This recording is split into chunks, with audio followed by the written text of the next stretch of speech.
Live from downtown Detroit, Local 4 News at noon starts now. Michigan State University making changes on campus to make it more secure, as today marks 1 month since the mass shooting that killed 3 students. Good afternoon, and thanks so much for joining me. I'm Christy McDonald. The safety measures coming to Michigan State University aren't just new locks and cameras, but overhauling the university's security system. And some of these changes start today, while other plans will be starting in the fall. To help us lay out all of these changes in order to keep students, staff, and faculty safe, our Priya Mann is live in East Lansing with more for us today. Priya? Christy, this is really a somber anniversary here on campus for students and staff and really the larger Spartan community. 1 month since the shootings here on campus. As you mentioned, new safety changes, some that will be implemented starting today, could help this community heal and really help students and staff here on campus feel safer. Michigan State is focusing on 4 areas here: buildings, cameras, door locks, and mandatory training. Starting today, most buildings on campus will require key card access by current students, faculty, or staff from 6 p.m. to 7:30 a.m. the next day. And the university will begin outfitting 1,300 classrooms on campus with an appropriate lock system that allows instructors to secure classrooms from the inside. The goal is to have that in place by the fall 2023 semester. Camera expansion as well. MSU adding cameras throughout campus, including academic buildings and green light phones. There are currently more than 2,000 cameras on campus. And finally, mandatory training. The university will begin requiring all students and staff complete active violence intruder training starting this fall.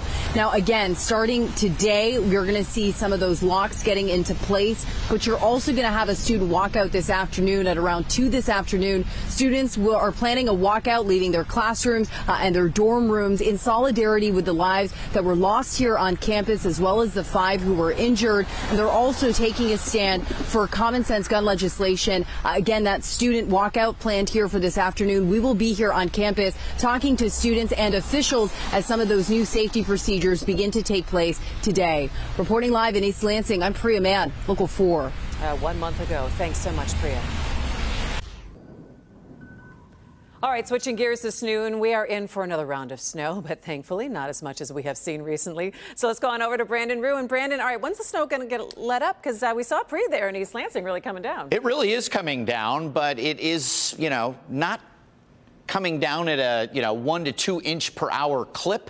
We are seeing some bands of slightly heavier snow here in the darker blue from Livingston County all the way down river, and it's moving to the north and east 20-25 miles an hour. So we've got a little bit of a heavier band of snow coming into Livonia here now as we head into Ecorse the next few minutes. Melvindale, Novi, River Rouge, all within the next 10-15 minutes, and there are reinforcements. So we have several hours still of this snow. At times it's light, at times it's a little more moderate to heavy when it starts sticking, especially to cars and to the grass. But we're in the upper 20s to near 30 degrees with a wind chill in the lower 20s. I would say by 5 or 6 p.m. that snow will begin to relent. And I don't think it stacks up to much more than about an inch. We'll call it a festive-looking middle March snow today. We are tracking a warm-up ahead, Christy. We have developing news from Detroit's west side this afternoon. Police say a man was found shot to death in the area of Burlingame and Cloverdale. The body was discovered about 4 o'clock this morning. He'd been shot several times. Anyone with information is asked to call Detroit police. We expect to learn more today about a weekend fire at a condo complex in Farmington Hills.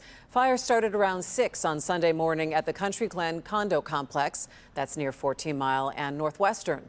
Crews arrived within minutes of the first 911 calls, but the fire was so intense it quickly engulfed several condos. One witness describes just how bad the flames were.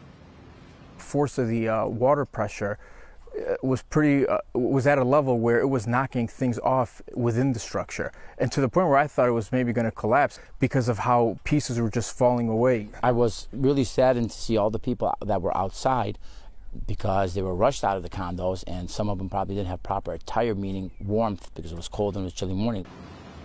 Fortunately, no one was injured, but several families are now searching for new places to live. New at noon, members of Michigan's congressional delegation are voicing their concerns with the proposed tax break for the new District Detroit development. Congresswoman Rashida Tlaib and Congressman Sri Thanedar rallied at the Spirit of Detroit downtown today.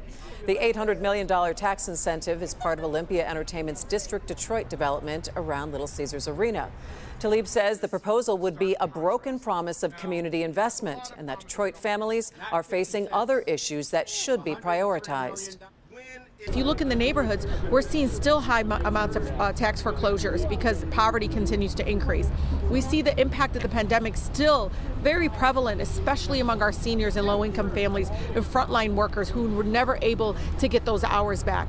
Water, right now we have water shutoff crisis. I mean, I'm constantly getting information from the state, the county, and other places about the fact that we're still seeing a number of people not being able to pay for water.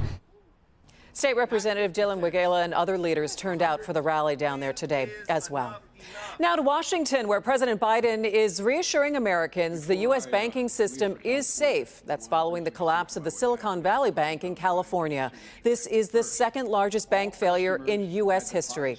Let's get to Bree Jackson, who has more from Washington.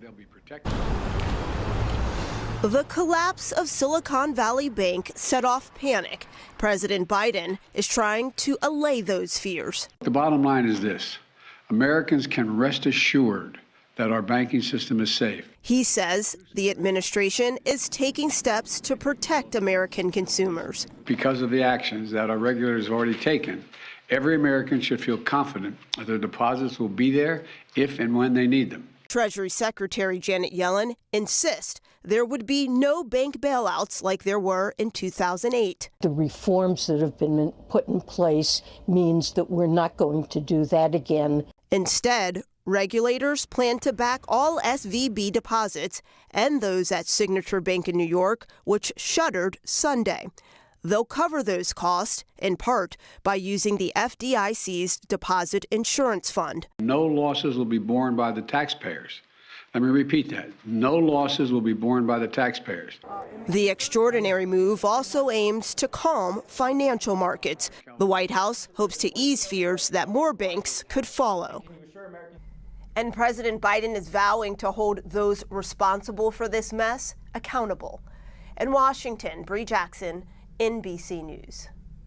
Well, today we are celebrating the city we love with 313 Day. All right, let's go ahead and take a live look outside. Hello, Detroit. You're looking good this afternoon. Of course, 313 is Detroit's popular area code, and today is March 13th, which is 313. Get it?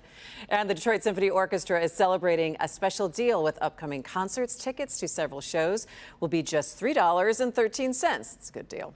But you have to buy the tickets either today or in person or online using promo code 313day23. Some of the eligible concerts include Christian McBride's New John, Young Person's Guide to the Orchestra, and Respect, a tribute to Aretha Franklin.